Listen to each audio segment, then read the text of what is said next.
By the time it reaches day 4 or 5, it's in the uterus, it's absorbing all the milky secretions of the uterus, and all the cells get pushed to the periphery. These are called trophoblast cells. These over here are the inner cell mass.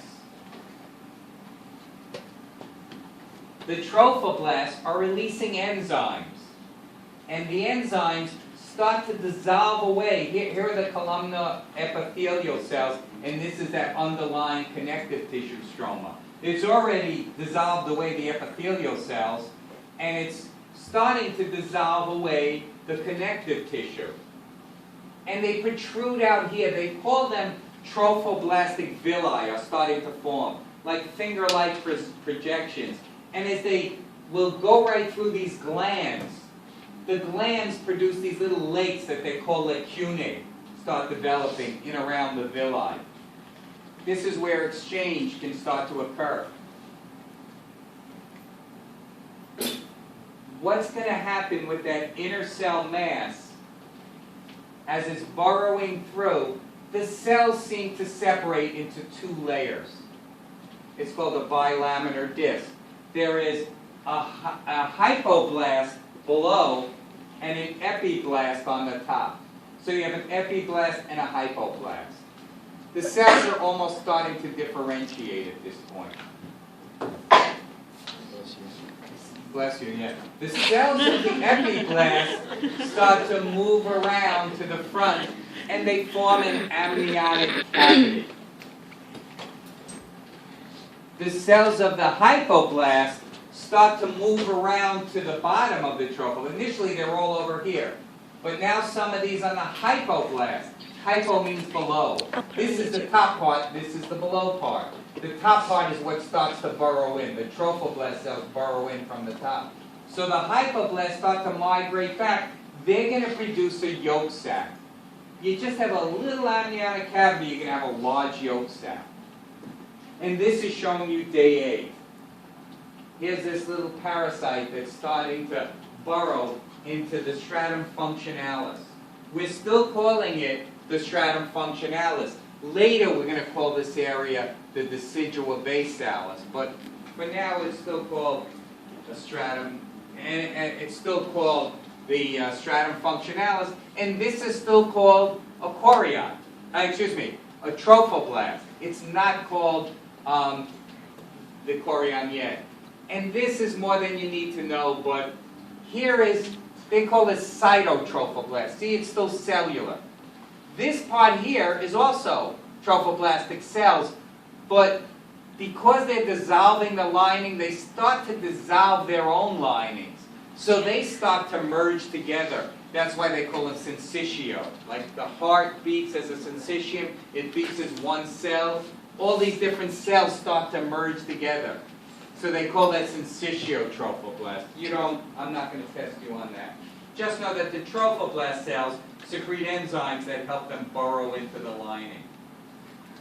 And as they burrow more of them start to develop this syncytio trophoblast, but it creates villi with little lacunae in between. And now we have a full yolk sac. Or not a yolk sac, we'll call it a yolk cavity at this point. And this is an amniotic cavity. And this is only day 9. So we passed our first week, and we're in our second week, but we haven't completed the second week.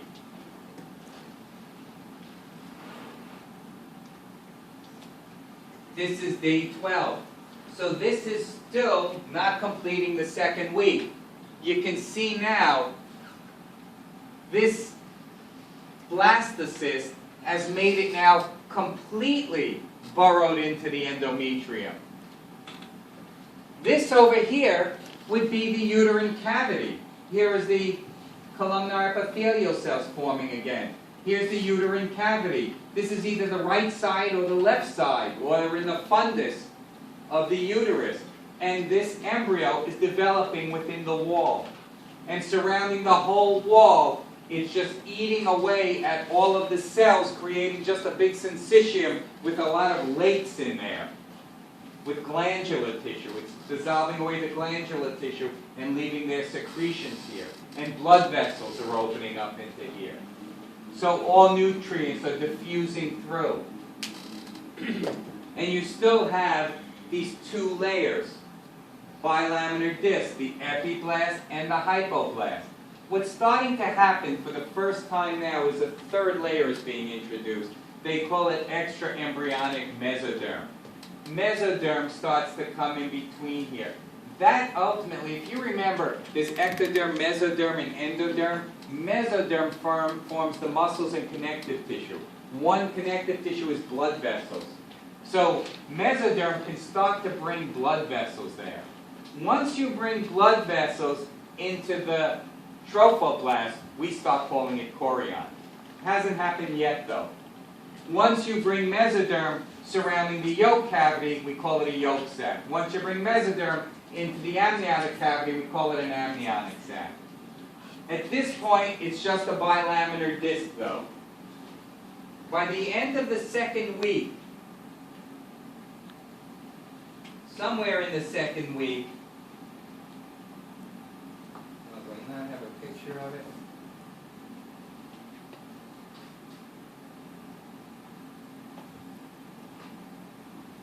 A good picture of it. Let me see something.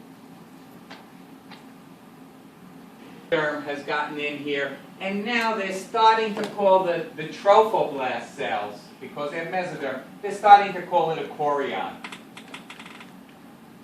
It starts to become. What will happen sometime in that second week is that this bilaminar disc starts to form a third layer. There's an invagination from the top part, from the epiblast. Cells get in between it. And this differentiates into 3 germ layers. What will those germ layers be? The top layer is no longer an epiblast. It now becomes, what's the top germ layer? Ectoderm. Ectoderm. The middle layer is the mesoderm, and the bottom layer is the Endoderm. endoderm. The ectoderm there is going to become the spinal cord and your skin.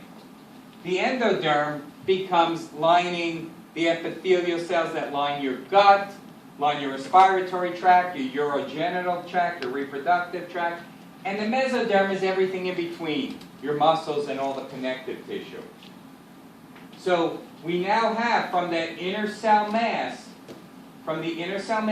we formed an amniotic sac, a yolk sac, and we're starting to form the embryo right in here. The embryo has all of the elements it needs now. It has ectoderm, mesoderm, and endoderm. That process, whereby you created the 3 layers, is known as gastrulation. So within that second week, and certainly by the 3rd week, you now have a gastrula. It's no longer called a blastula, it becomes called a gastrula. Are we going to have to be able to like label all these weeks? I'll show you on these models what they are. Oh, snap. Not these pictures on the models. The yolk sac is where we get our original germ cells for our reproductive organs. Remember, I kind of mentioned that the gametes, the oogonium or the spermatogonium, come from that yolk sac. So do red blood cells initially, and white blood cells. Hematocytoblasts come from the yolk sac. In humans, yolk sac becomes less important. It starts out very large, and then it gets really tiny, because a lot of nutrients come from here, and in egg, they rely on that throughout. We rely on blood coming in, so we don't need a yolk sac. It still gives us a lot of germ cells at the start. The amnion starts rather small. It's a cushioning of the developing embryo that looks like a worm at this point. But it gives it buoyancy, it prevents adhesions of the cells against membranous walls. So that's the amnion forming. And this is the yolk sac. And where the yolk sac meets up here with the back of the embryo, this is where the head would be forming. The brain forms here. Back here, they call this an allantois. It's a body stalk that connects to the wall where the chorion is. this body stalk, that's the allantois, will become the basis for the umbilical cord. Everything over here is known as the decidua basalis because it's the basal layer, it's close to the basal layer where it's first implanting. This part here encapsulates it. This is the decidua capsularis.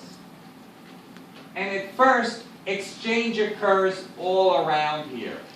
But eventually, when we develop better arterial and venous systems, everything comes through the umbilical cord. So this area, the decidua basalis, becomes very well developed. This one just goes away. The decidua capsularis is just a covering. There's no longer exchange. Now there's some diffusion. Later on, diffusion is not as important because it's all going to come through the umbilical cord.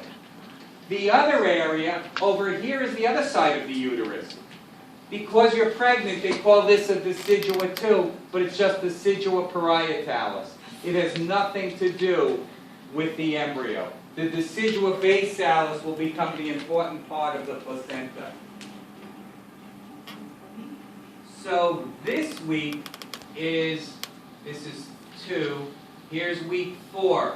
By this time, the body stalk is almost ready to form an umbilical cord. You can see a body stalk here. You see the decidua basalis has more villi and is better established here. It's starting to get smaller here, less important. The embryo is getting too far away from it. The yolk sac's getting